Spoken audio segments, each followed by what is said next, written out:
ਬਹੁਤ ਸਾਰੇ ਭੈਣ ਭਰਾਵਾਂ ਦਾ ਆਈਲੈਟਸ ਜਿਹੜਾ ਹੈ ਉਹ ਕਲੀਅਰ ਨਹੀਂ ਹੁੰਦਾ ਅਤੇ ਉਹਨਾਂ ਨੂੰ ਬਹੁਤ ਸਾਰੀ ਪ੍ਰੋਬਲਮ ਫੇਸ ਕਰਨ ਨੂੰ ਪੈਂਦੀ ਹੈ, ਖਾਸ ਕਰਕੇ ਰੀਡਿੰਗ ਦੇ ਵਿੱਚ ਅਤੇ ਲਿਸਨਿੰਗ ਦੇ ਵਿੱਚ।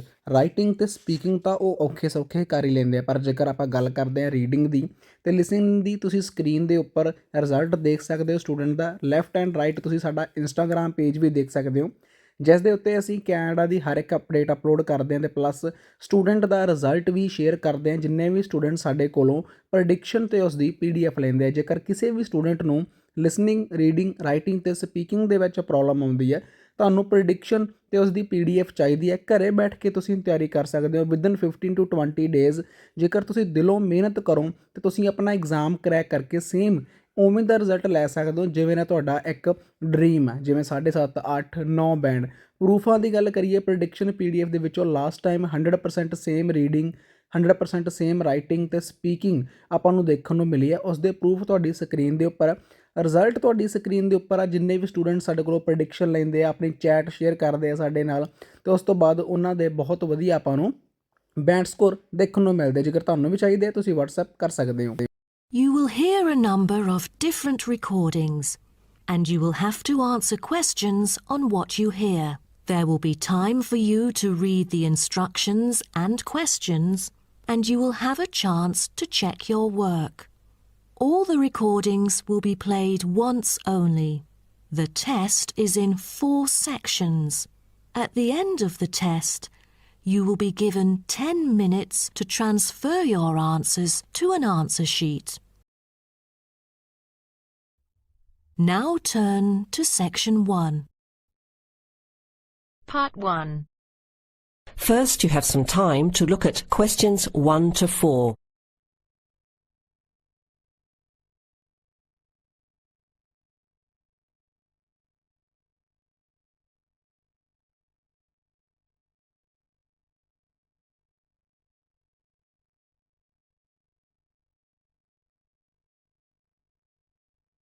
You will hear the recording once only. Listen carefully to the conversation and answer questions 1 to 4. Okay, who's next, please? I think I am. How can I help you? I just came in on flight 372 from Singapore at 11:30 and my luggage hasn't arrived. I've been waiting at the baggage claim for about half an hour now and everything seems to have come off the plane.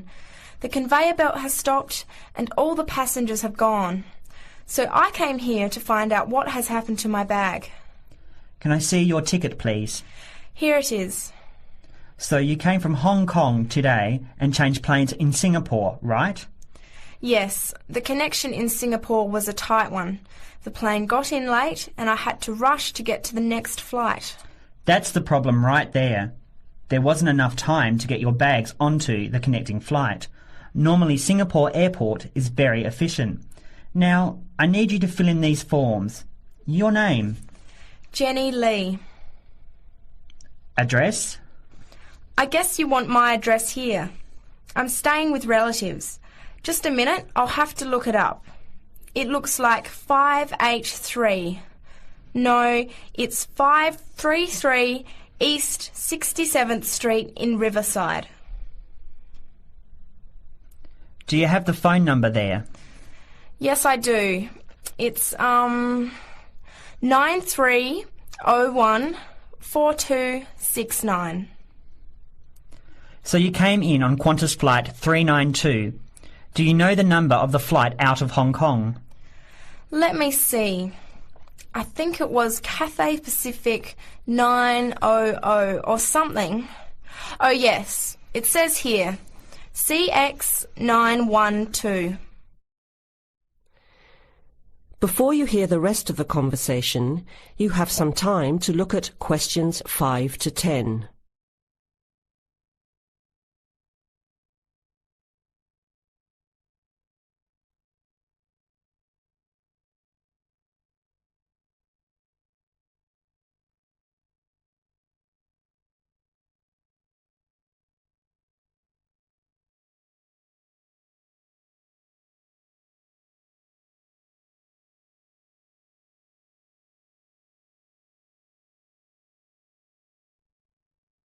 Now listen and answer questions 5 to 10. Right. Now, I need a description of the luggage. How many pieces did you check in? Just one. Can you describe it for me? Here is a picture to help you. Okay. It's a big bag, like this one. Rectangular. Not hard shell, but soft covered, and it has a zipper around the front. Is it black? No, sort of a grey colour. Any identification? Just a tag with my name on it. Any other features? Well, it has wheels and a retractable handle on the end, so you can pull it, as well as the handle in the middle. Okay, that's fine. Now, if your bag missed the connection, I'm sure it'll be put on the next flight. I'll email Singapore as soon as I finish here. The next flight comes in at 17:50. That's 10 to 6 this evening. You can pick it up then. 10 to 6? That's too long to wait. Can I get my uncle to pick up the bag on his way home from work? Sorry, you have to be here yourself to clear customs. Of course, I almost forgot. Will the bag come here, to this desk? Yes. You pick it up here, then take it over to the customs area. By the way, don't forget to bring your passport. You will also need to have the key plus your ticket with a baggage claim number on it. Oh, okay. Guess I'll have to come back tomorrow then. It's lucky I packed everything I need for now in my carry-on bag. Yes, that's always a good idea. Be prepared.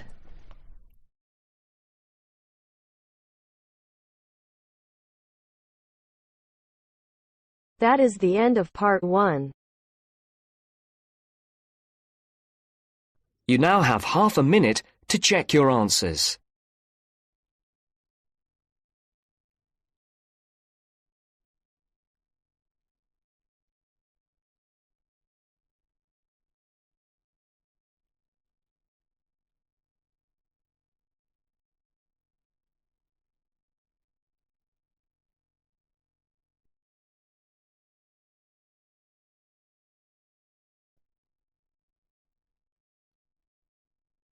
Now turns to part 2.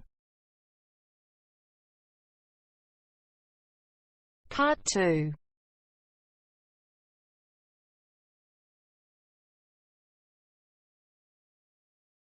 You are going to hear a conversation between two women about the health system in England. First, you have some time to look at questions 11 to 17.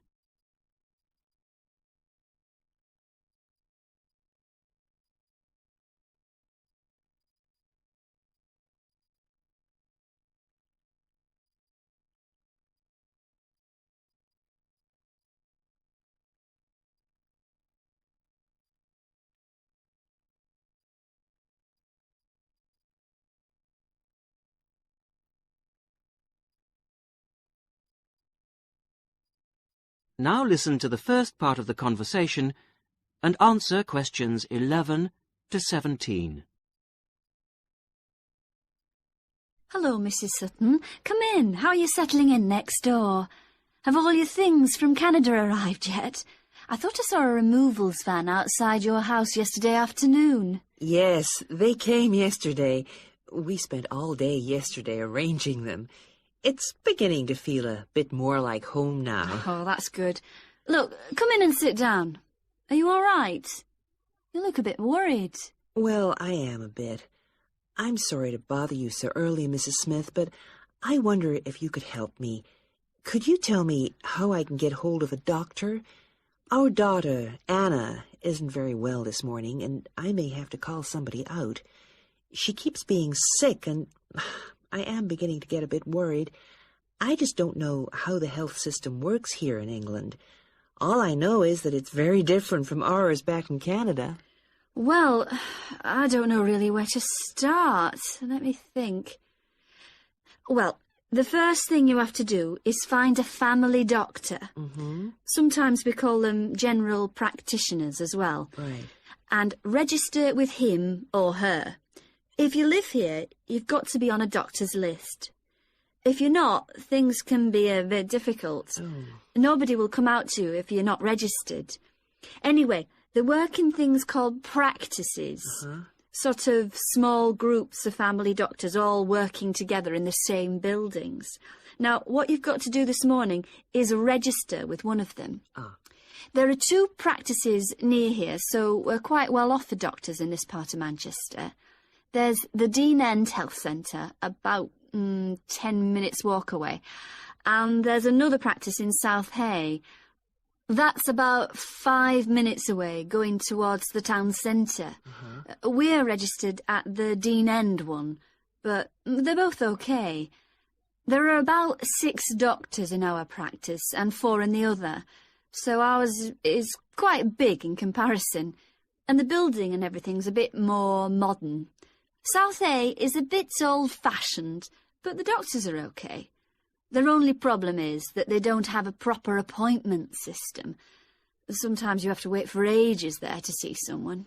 Anyway, you go to the receptionist in whichever health centre and ask her to register you with a doctor there. You have to fill in a form, but it doesn't take long. Ours is called Dr. Jones, and we've been going to him for years, ever since we moved here 15 years ago. I wouldn't say he's brilliant, but I suppose he's all right, really. We're used to him now. They say he's very good with elderly people, but he does tend to get a bit impatient with children. Listen, the one who's supposed to be really good with small children is Dr. Shaw. I've heard lots of people say that. She's young and she's got small children of her own, so you could try registering with her. And if her list's full, I heard somebody say the other day that there's a really nice young doctor at South Hay, a Dr. Williams. He holds special clinics for people with back trouble, but that's not really your problem, is it? Now you have some time to look at questions 18 to 20.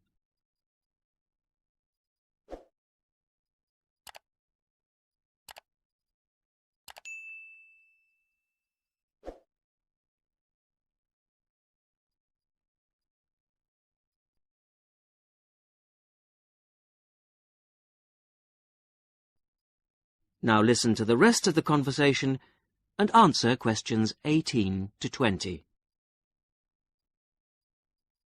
If you want a doctor to visit you at home, you have to ask for a home visit. You're supposed to do that before 10:30 in the morning, but obviously if it's an emergency, you can phone at any time, night or day. It might not be your doctor that comes, though. It's quite often one of the other doctors in the practice. It doesn't really seem to make much difference. Otherwise, you make an appointment to see your doctor at the health centre.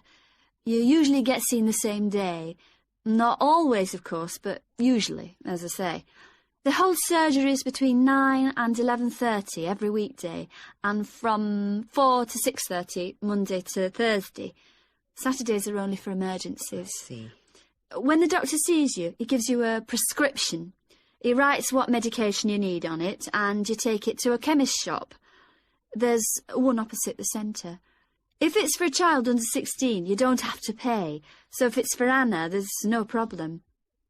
The same thing goes if you're unemployed or retired, or if you're pregnant. Just as well, because it's not cheap. You pay the same price for each item the doctor has prescribed. At the moment, it's something like £5 per item. So you pay for the medication, but the consultation with the doctor doesn't cost you anything. It's completely free as long as you're a resident here. You're going to be here for 3 years, aren't you? So, well, there shouldn't be any question of you paying anything to see the doctor. So that's one less problem to worry about. Look, Mrs. Sutton, if you want, I'll sit with your daughter for half an hour if you want to go down to the health centre to register. It's no trouble, really, don't worry. Are you sure you wouldn't mind? That would really help me a lot. I'll ask them if they can send someone round later to see Anna. I think I'll try the Dean End Centre. Good idea. Don't worry about Anna. Right. I'll be back as soon as I can.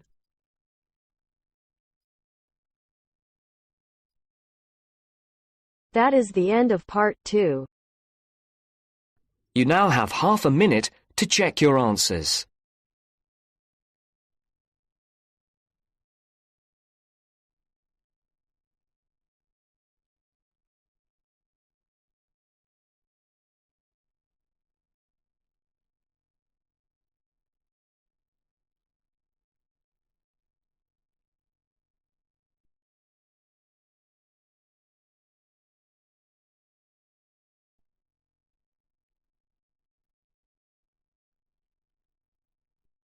Now turns to part 3.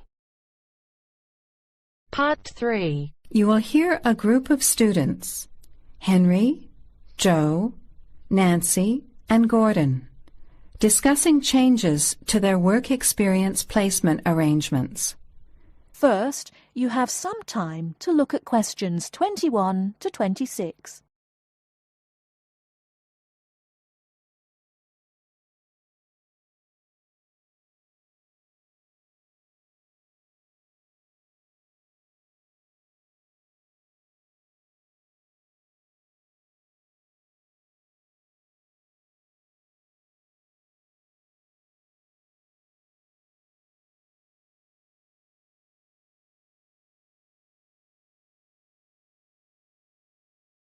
Now listen carefully and answer questions 21 to 26.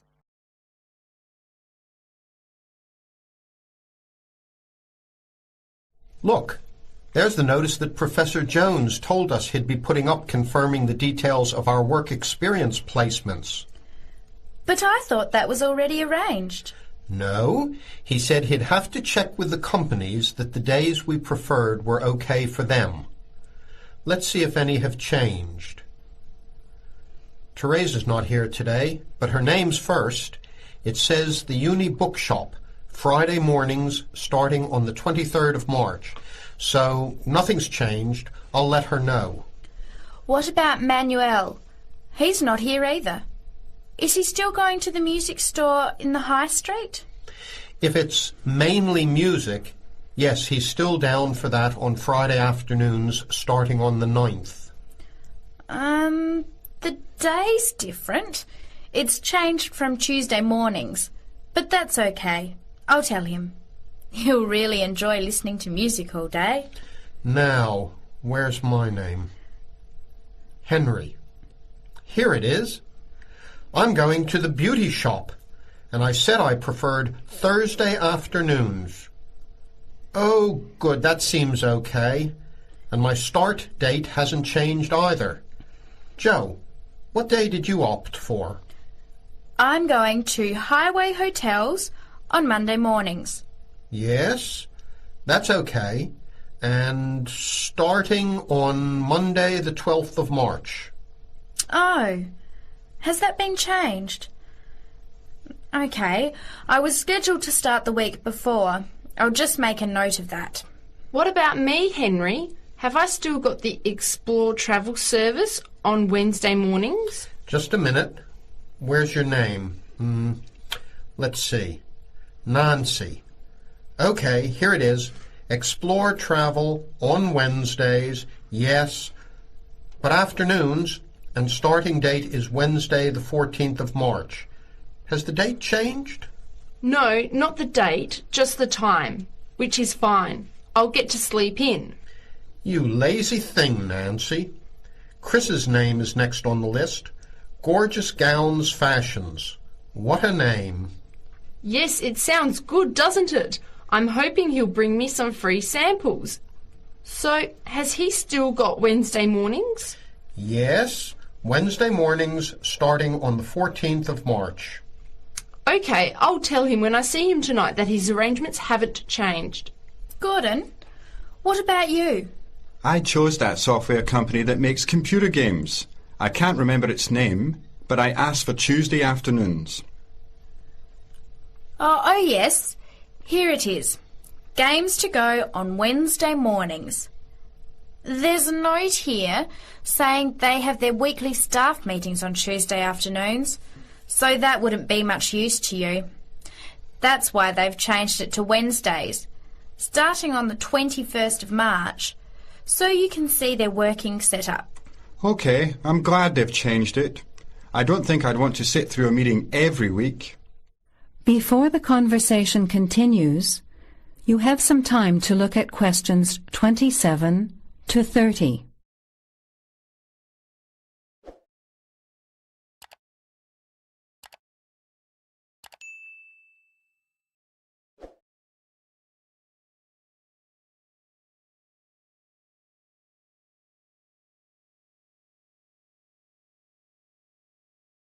Now, as the conversation continues, Answer questions 27 to 30.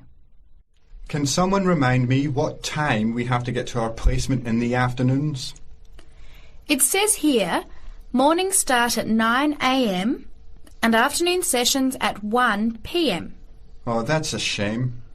I thought Professor Jones was going to change it to 9:30 a.m. and 1:30 p.m. Yes, he did say that he'd try to make it later, but obviously that wasn't possible. By the way, just in case, what happens if we're ill or something and can't make it? Do we phone the college or the place we're going to? I think we have to phone the company first and then the college.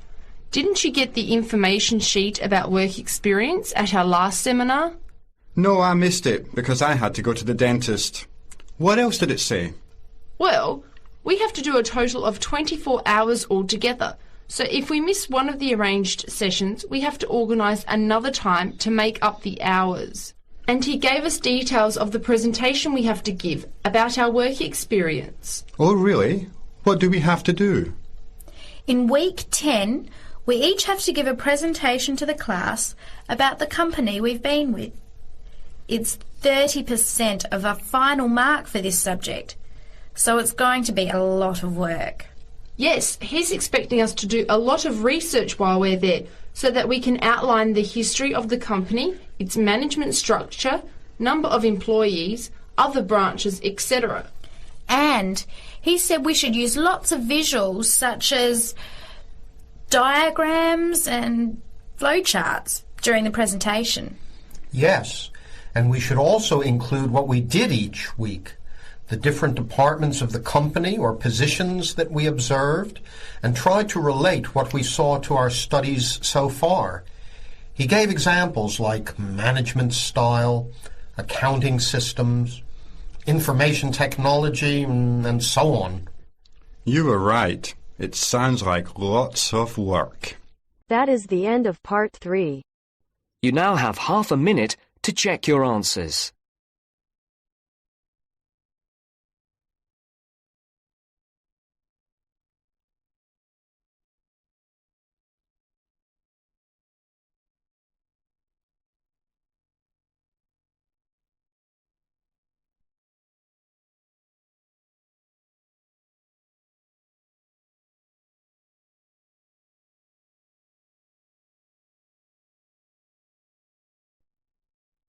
Now turns to part 4.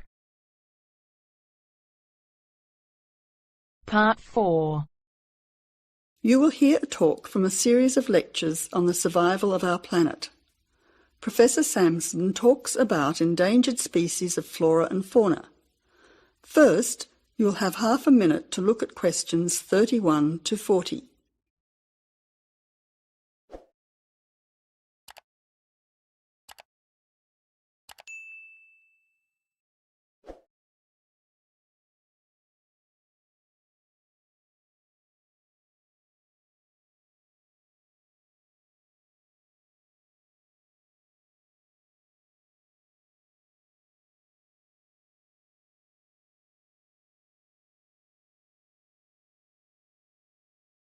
Now listen carefully to the talk and answer questions 31 to 40. Good afternoon, ladies and gentlemen. Today's topic in this series of lectures on our planet is about ensuring the survival of our very important plant and animal species. In this lecture, I want to discuss one way that we can do this. No one will ever see a huge dinosaur thundering through the forest. No one will ever see a paradise parrot flash its rainbow colours across the sky. The fact is that many animals and plants have been wiped out. Sadly, they are extinct. It is too late for them. Extinction is forever. We can't do anything about the species that have already disappeared. But today, there are many animals and plants that could still become extinct in the future if we do not act now. They are endangered. The African elephant and rhinoceros have become endangered because of the value of their tusks. Australian parrots and reptiles are smuggled onto planes because certain people in other countries are prepared to pay thousands of dollars for them. And there are many other species around the world that are endangered because they no longer have a place in which to live and reproduce safely. The main cause of extinction is the destruction of habitats. A habitat contains all that a living thing needs to survive: space, light, water, food, shelter, and opportunities for reproduction. The population of the world is growing rapidly, and this is placing great demands on land and resources for housing and for growing food. When vegetation is cleared and swamps are drained for agriculture, mining and suburbs, or when rivers are dammed to store water, plants are destroyed and animal life is threatened. In other words, humans are changing and destroying the habitats of animals and plants, which is in turn reducing their chances of survival.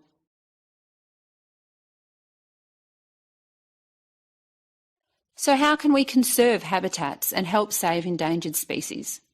Well, one way is to protect their habitats permanently in national parks or nature reserves. National parks have been created in many countries. They encourage people to enjoy the beauty and diversity of the animals and plants that live there without harming them. By supporting and visiting these parks, people can become more aware of the species that live there and how the parks work to protect them. It is very important that, when visiting a national park, we keep them safe for future generations of plants and animals by obeying a few rules. Firstly, follow the fire regulations. Don't throw cigarettes or build fires, except at certain times of the year in especially allocated areas and facilities. Secondly, remember to leave pets at home. Pets, such as cats or dogs, can hunt birds or other small animals. Some pets might even escape and become a serious threat. Thirdly, place all rubbish in a bin or take it home. Plastic bags or leftover food are dangerous to the animals and harm the environment. Don't pick the flowers or damage the plants. Flowers create the next generation of the plant. Also, for the same reason, birds' eggs must be left in their nests. The loss of species in the past is sad. However, there is hope for the future. Despite the demands of our increasing population, we can work to protect the plant and animal species we still have. So I would like to conclude by saying that I believe that, with strong public awareness and support of these national parks and reserves, the future of endangered species can be ensured. That is the end of part 4. You now have half a minute to check your answers.